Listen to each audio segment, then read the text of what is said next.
नमस्कार दोस्तों, मैं जेपी आपका स्वागत है हमारे चैनल में। आज हम बात करने जा रहे हैं कि आप जैसे कोई भी डॉक्टर के पास जाते हैं कोई भी बीमारी लेकर के और उनको बताते हैं कि सर हमें ये बीमारी है, और वो आपको मेडिसिन लिखते हैं और मेडिसिन देते हैं। तो इंडिया में, ख़ास करके इंडिया में 90% डॉक्टर ऐसे होते हैं जो मेडिसिन आपको ज़रूरत नहीं है फिर भी आपको दिया जाता है, क्योंकि उनको उनसे कमीशन मिलता है। मेरा उद्देश्य ये नहीं है फ्रेंड कि डॉक्टर गलत कर रहा है या आपके साथ गलत हो रहा है। मेरा उद्देश्य ये वीडियो बनाने का इतना ही है कि आप अवेयर हो सकें। जो दवाई आप खा रहे हैं, कम से कम एक नॉर्मल ह्यूमन को, एक आम आदमी को इतना पता हो कि वो जो दवाई खा रहा है वो किस काम के लिए है ना। किस काम के लिए? बीमारी ठीक करेगा, भूख बढ़ाएगा, एनर्जी लाएगा शरीर में, क्या चीज़ करेगा। तो 90% डॉक्टरों की कमाई इसी तरीके से चल रही है। वो आपको मल्टीविटामिन्स का सिरप 3, 350, 400 का ज़रूर देंगे, और भी जो मल्टीविटामिन की टैबलेट होती है वो देंगे।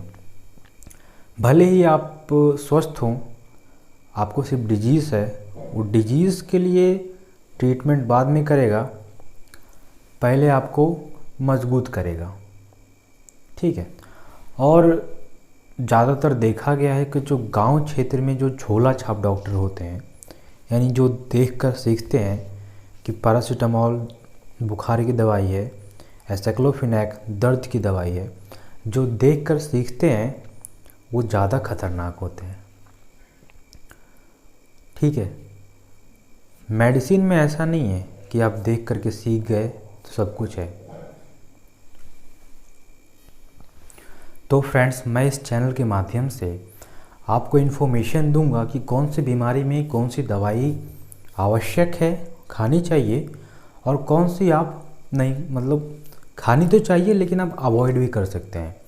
हालांकि मैं अपने एक्सपीरियंस से बता रहा हूँ कि जहाँ मैं काम किया हूँ या करता हूँ वहाँ पे एक्चुअली यही होता है कि एक आदमी स्वस्थ है, उसमें एनर्जी की कमी नहीं है, कोई दिक्कत नहीं है, लेकिन उसको डिजीज़ है, कोई इन्फेक्शन है, या फिर टाइफाइड हो गया है, वो मलेरिया हो गया हो, या कोई ऐसी बीमारी है, तो उस बीमारी को, पर्टिकुलर बीमारी को ठीक करने के लिए हमारे पास मेडिसिन है।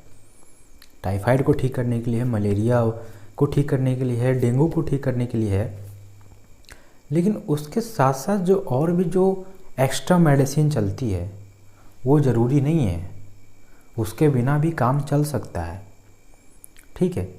लेकिन डॉक्टरों को क्या होता है ना कि जैसे आप पेशेंट गए तो अपनी कमाई पे फोकस करते हैं। ठीक है। वो आपको मल्टीविटामिन्स वगैरह आपको ज़रूर वो प्रिस्क्राइब करेंगे, और भी एक्सेट्रा टैबलेट। जितनी दुकानें चल रही है इंडिया में, या फिर मैं इंडिया की बात कर रहा हूँ, क्या सभी लाइसेंस है सबके पास? और लाइसेंस है तो क्या वो एजुकेटेड हैं? एजुकेटेड हैं कि नहीं है? अगर वो भी देख करके सीखें मेडिसिन के बारे में, देन ये इनफ नहीं है।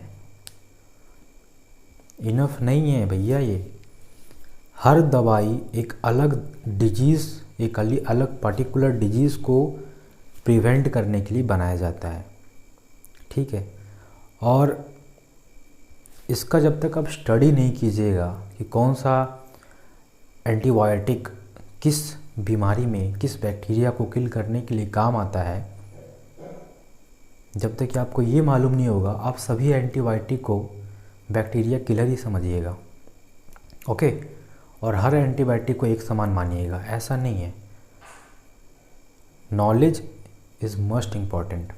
इसलिए मैं उन ग्राहकों को नॉलेज देना चाहता हूँ। दुकानदार तो लेने से रहे, उनका तो बिजनेस चल ही रहा है, आप खरीदेंगे ही, लेकिन मैं आपको एजुकेटेड इतना करना चाहता हूँ कि आप जब मेडिसिन लेने जाएं अपनी डिजीज़ के लिए, अपनी बीमारी के लिए, अब जब आप वहाँ पे बताएं दुकानदार को, और जो आपको दवाई दे, तब पकड़ पाएँ, इतना नॉलेज हो, थोड़ा ज़्यादा नहीं, थोड़ा सा मेहनत करने की ज़रूरत है, इतना नॉलेज हो कि वो जो दवाई दिया है वो किस चीज़ का है, बस इतना मालूम हो आपको। मेरा पर्पस यही है, गलत आपको चार्ज ना किया जाए। जो हालांकि जो मूवीज़ निकली है ना, ये सब गब्बर, ये सब वो रियलिटी है, सही बात है। हॉस्पिटल आप चले जाएं तो 75 तरह के टेस्ट करवाएंगे आपसे, और साथ ही साथ इतने सारे मेडिसिन प्रिस्क्राइब कर देंगे कि आप मेडिसिन को देख करके और बीमार हो जाइएगा। सतर्क रहें, सावधान रहें,